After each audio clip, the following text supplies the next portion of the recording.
Alright, ladies and gentlemen, Fab's in the house. Welcome back to the channel. I got three cameras right over here with me today that I want to share with you my love, the passion that I have towards these three, because they're the best, in my opinion, analog cameras on the market, because they are the one that I use. And we can start with the Leica M7. This is the perfect 35mm rangefinder, basic specs. 35mm rangefinder Leica M mount camera. It has, as you can see, goes from 1/1000th of a second to look at that. It goes to 4 seconds. It's pretty cool. It has batteries right over here, so it's electronic. Here there's some electronic, but I love it because it has like the auto exposure right over here. Aperture priority, of course. So you set the aperture and you're just gonna get the speed according to the shutter speed according to the ISO of your film. So I love it. It's pretty cool TTL metering. Viewfinder is bright, rangefinder is pretty cool, accurate, to focus, to compose. There's the automatic parallax correction in the finder. The weight is phenomenal, just feels like really, really great. The fact that this is so quick, so slick, so cool, so classic, is just like endless. It's like a eternal design. I love to shoot this with this thing. Viewfinder is in this case, as you can see right over here, probably, yeah, it's a 0.72 magnification, so you can focus pretty easy with a 50, with a 35. It's super quiet, really compact. Look at this. It's just in my hand. It's very inconspicuous. It's as a cloth shutter that's pretty much silent and small enough to carry this thing all day. I like to have it like around my wrist with this little thing right there, and just wrap it around and boom, just good, ready to go. The drawbacks, of course, it is not perfect. There's battery dependent, of course. Yeah, it's very expensive. It's a Leica M, so prices have gone up, and yeah, it's not going to be cheap. Also, film is not cheap, but I mean, this is the cheapest of the bunch because it shoots like 35mm. This is one of the best camera ever made, to date, and I just love it. M7 Leica, it's just spectacular. The number two, so that would be number three, I would say. Number two is this thing. This is my second favorite. I would say that's the third, but this is the second spot. 6x12 centimeters.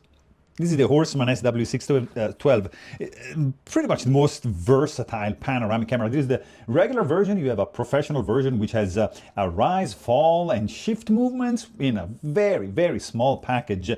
Super compact. Would you look at this compared to Leica, full frame, let's say, 35mm on the right, and medium format panoramic 6x12 on the left. Not too much of a difference if you exclude, for example, the viewfinder, which is just like uncoupled with the body. It's just like a viewfinder, like an optical viewfinder. You're gonna have some issues if you want to be using some telephotos, but in this case I got a 45mm, which is the perfect pairing. And of course, just remember to use the center filter as well for this camera. It's just compact. It's just really, really small. It's portable. It's not too heavy. It's I love it. Yeah, it has interchangeable lenses. You see, there's like these screws. You can remove the lenses. Mostly are rod and stock. Absolutely and surprisingly sharp, contrasty, beautiful colors. Really, really compact. You can carry this around like very easy. Like with one finger, you just like carry it around like this usually, because it's so nice. And the rubbered handle, you have the dark slide. It has 6 exposures for a 120 roll.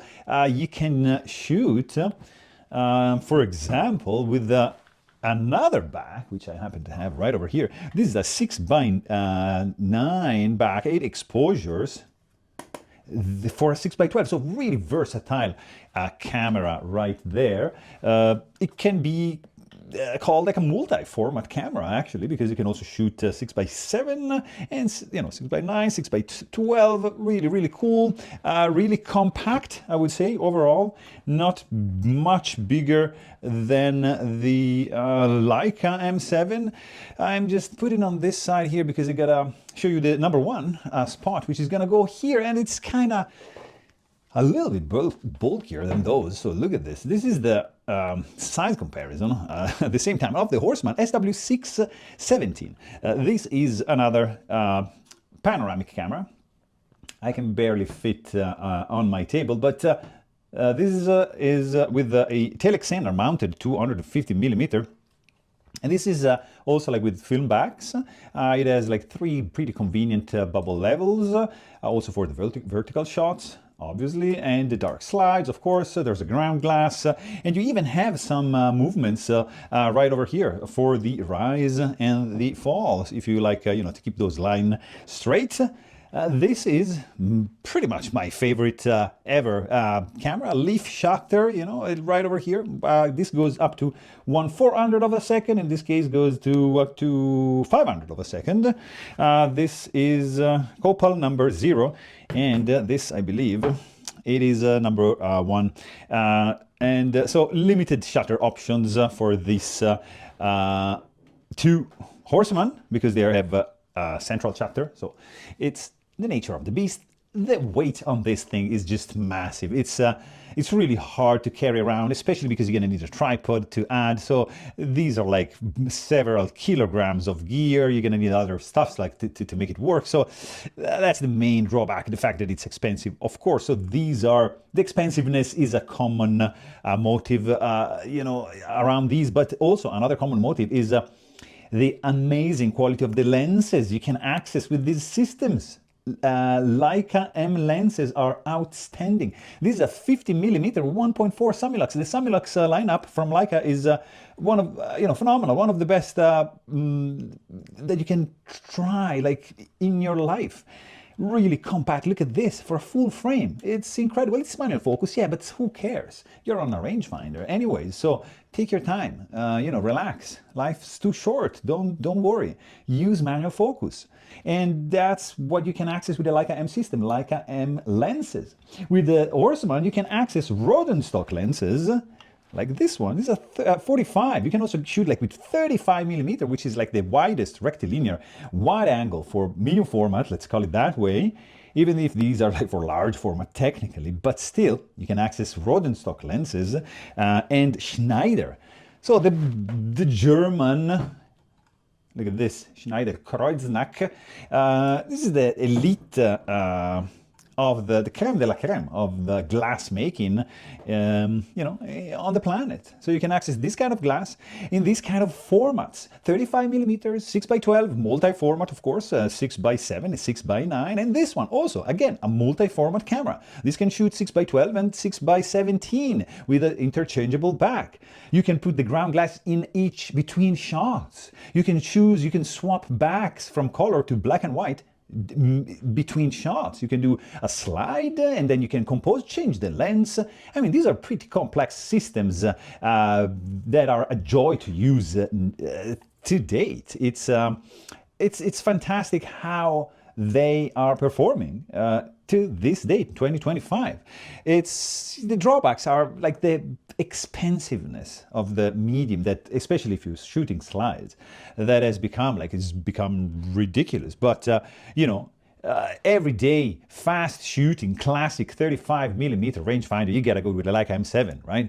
If you want the best balance for panoramic and portability, you gotta go with the SW617 for the Horseman system. And if you want the ultimate ultra-wide panoramic, perfect camera, perfect system, let's say perfect, you gotta go with the SW617 from Horseman again, because that's that's the best. And I mean, I'm just kidding, guys. Let me know in the comments down below what is the best for you. What's the best camera for you? What's the camera that you take with you? The camera that you cherish, that you love, that you maintain also during the time to keep it functional. Because of course they need care themselves, because these are like optical and mechanical instruments that you gotta take care of them. You gotta lube, clean, takes to do some CLA, and you know, it's the part of the game. So you are ready to go, and they are reliable and ready to rock and roll when you need them and when you need to produce those stunning